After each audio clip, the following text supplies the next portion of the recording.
Welcome to The Explainer. Today, we're talking about a word that, well, you've heard it a million times, right? Communism. Sometimes it's held up as an ideal, other times it's thrown around as an insult. So what is it, really? Where'd the idea come from, and what kind of mark did it leave on the world? So, to get our heads around this, we're going to break it down into 4 parts. First, the big idea itself. Then, what actually happened when people tried to put it into practice. After that, we'll see it's not just one thing, but a whole spectrum of beliefs.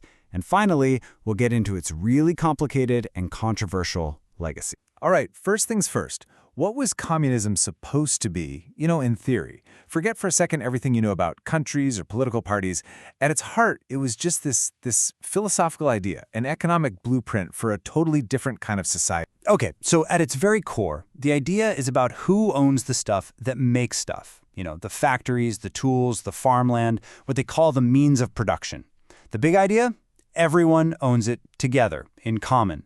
And in this perfect end state, things we think are totally normal, private property, different social classes, even money and government, they're just gone. They just fade away. And this famous line, you've probably heard it, it sums up the end goal perfectly. The idea here is that you'd contribute what you can based on your abilities, and you'd get back whatever you need to live well. That is a huge shift from getting paid for how many hours you clock in or what job title you have. And this is where a lot of people get tripped up. The whole socialism versus communism thing. In the original theory, they are not the same. Think of socialism as like a stepping stone.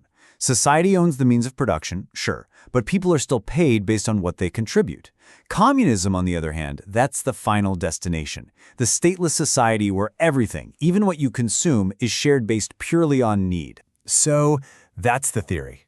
But what happens when an idea like that leaves the page and enters the real world?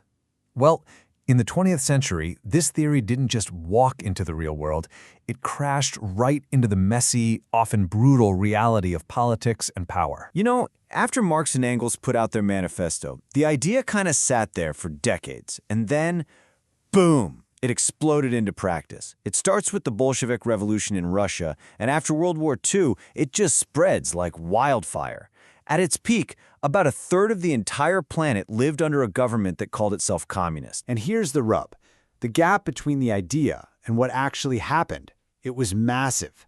The theory dreamed of a world with no state, no classes, where workers were in charge. But what we saw in places like the Soviet Union or China was the exact opposite, right? A powerful single party, the state controlling everything in the economy and any dissent being crushed by this huge bureaucracy. But here's a really important little detail.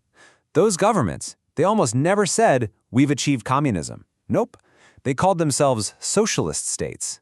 They argued they were just in a transitional phase, on the road to that final communist society we talked about. A key distinction. Okay, so it would be a huge mistake to think that the Soviet model is the only kind of communism. That's just not true. The ideas that grew out of Marx's work are incredibly diverse. You have all these competing, sometimes clashing, ways of looking at it. Look at this range. On one end, you've got Marxism-Leninism, the Soviet style, which is all about a small, elite vanguard party taking control of the state to force the revolution. But then, on the complete other end, you've got anarcho-communists who say, no way, get rid of the state right now. And then you've got Euro-communists who tried to find a democratic way to get there. It really boils down to this one major disagreement. Is the state the tool you use, or is it the thing you have to smash? And that brings us to what is, without a doubt, the heaviest, most debated part of this story, the legacy. When we look back at the communist states of the 20th century, we're looking at a history that's tangled up with big claims of progress, yeah, but also immense power and a truly undeniable human cost. You just can't talk about the legacy without starting here, with the staggering human toll. We're talking about excess deaths. People who died from executions, from forced labor, from famines that were created by political decisions. And the numbers, they're all over the map. The estimates range from about 10 million all the way up to a mind-boggling 100 million people. And that massive range in the numbers tells you just how controversial this all is. There is absolutely no agreement here.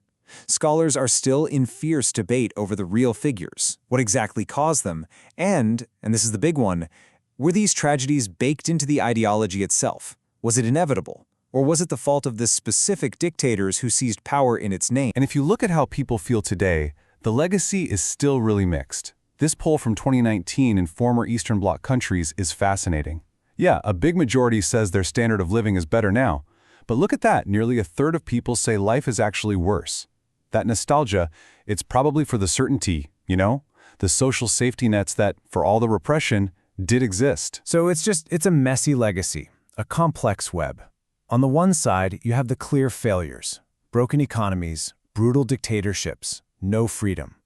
But on the other side of the coin, you have to acknowledge what sources point to as achievements. Things like rapid industrialization, wiping out illiteracy, and giving millions access to healthcare for the first time. And its impact was global. The threat of communism actually pushed some capitalist countries to build up their own social welfare programs, kind of as a defense. Which really leaves us with this final thought. The big communist states of the last century, they're mostly history now.